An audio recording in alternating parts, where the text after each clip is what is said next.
All right, let's keep on going with these brand new antiderivatives. We're going to do two things. One, we're going to practice finding them, but also I wanted to jump right into figuring out what that C might be. So sometimes we are actually able to solve for C. And if we want to solve for C, we need to know some point, sometimes called an initial condition or an initial value, depending on your setting. So let's do a couple. Find the antiderivative f of, so big F of little f equals x to the fifth. And we're going to give you this one little extra bit of information, that when x is 0, big F is 3. That is our initial condition. Oftentimes, this will be given to you as the function value at 0. Like, hey, where did we start?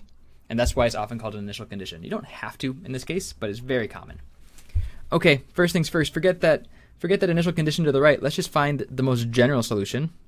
So this looks like big F of x is equal to, the way I think about this, yes, you could memorize it, but x, it's got to be to the sixth, right? It's got to be one bigger, so that when I take the derivative, the power works out. And now I just fix whatever constants would happen. So the 6 would come down, but I want that to be a 1, so I divide by that 6. And then, of course, a plus c. Before moving on, make sure that makes sense. The derivative of those powers is going to be fundamental in this section, or the antiderivative of those powers. Okay, next, I want to know what c is, but I have a point. I have a point, and so let's go ahead and say f of 0, that is supposed to be, well, this is 1/6 times 0 to the 6 plus c. But I know what this is. It's 3.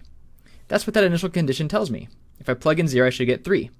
Well, now I can solve for c. It looks like that whole thing over there is just a 0, so c equals 3. How nice is that?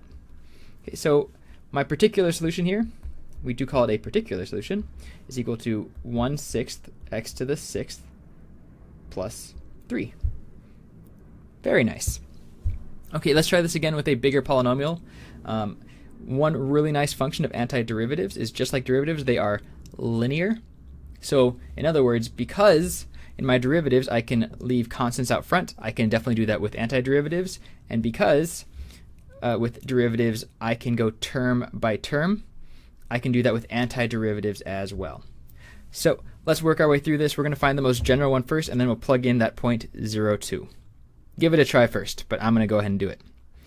Big F of x is equal to, I'm going to leave this 4 out front, and I'm going to figure out what is the antiderivative of x to the third.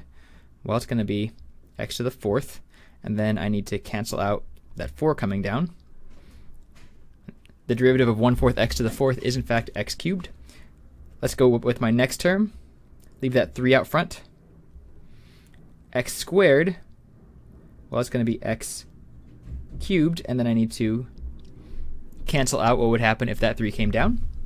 And then this one always gets people, the constant out front, because they want to say, oh, constants go to 0, but in antiderivatives they don't. With an antiderivative, that constant is going to go to, well, leave the minus out front. What has a derivative of 1? That's just an x. Okay, plus a constant. So rather than constants going to 0, constants are going to go to x's, or a number times x, and then out of the ether, out of a 0 comes this constant c. Right? Out of that, maybe like plus 0 on the end, comes a constant, who if I took the derivative would go to 0. Okay, let's clean this up a little bit. Sometimes it is nice to do this not all at once, but if I clean this up, looks like I've got a 4 times a fourth, so this is just x to the fourth, plus 3 times a third is a 1, so that's x cubed, minus x, plus c. Yeah, I picked those numbers so it'd clean up nicely. Okay, I want to go ahead and plug in this point, the point 0.2 off to the side here, this initial condition. Let's go ahead and plug that in. So I'm going to say this should be a 2 when x is 0. Well, that's nice. They won't all be that nice, but not a bad place to start. So this looks like 2 equals c. In other words, my particular solution, my specific solution in this case with that initial condition is x to the fourth plus x cubed minus x plus not a c, but a 2. We figured out what it has to be. Okay, let's do one more in this video where we go a step further. We could we could actually go even further into second derivatives or second antiderivatives. So this is a little bit more of a challenge problem, but we'll use exactly this in a second to talk about following objects. So if I know my second derivative is e to the x, and I have these two different initial conditions, let's see if we can figure out what is f. So I'm going to ditch that big F notation for this problem, and I'm going to work through just with f prime and f double prime. This shows up a lot in the world of physics and engineering because acceleration and forces have to do with second derivatives. So if you know those, you can work backwards from them to figure out your original functions. Okay, let's see if we can work backwards. I have f double prime. Let's find the most general solution for f prime. So f prime of x, I needed the antiderivative of e to the x. What function has a derivative of e to the x? Oh, we already did this one. E to the x, but keep it general, plus c. Great. Now I need the original function, f. Well, that is going to be the antiderivative of this thing. So we'll go term by term. The antiderivative of e to the x is still e to the x. What is the antiderivative of c? I need a function whose derivative is c. Well, that's just c x. C times x. If I take that derivative, it's just going to be c times 1. Plus, and now we need a new constant. And so you've got a choice here. I'm going to go with capital D. Oftentimes people will write C1 and C2 and C3 and C4 and however many as they need, or C, D, E, F, right, with capital letters. I'm going to go with C and D for now. Up to you what you like best. Okay, so this is my most general function right here, and we need to figure out how to plug in those values to get the C and the D. Now technically, what you've got is a system of equations. What you've got is that you know that if I plug in 0, I would get 1 equals e to the 0 plus c times 0 plus d.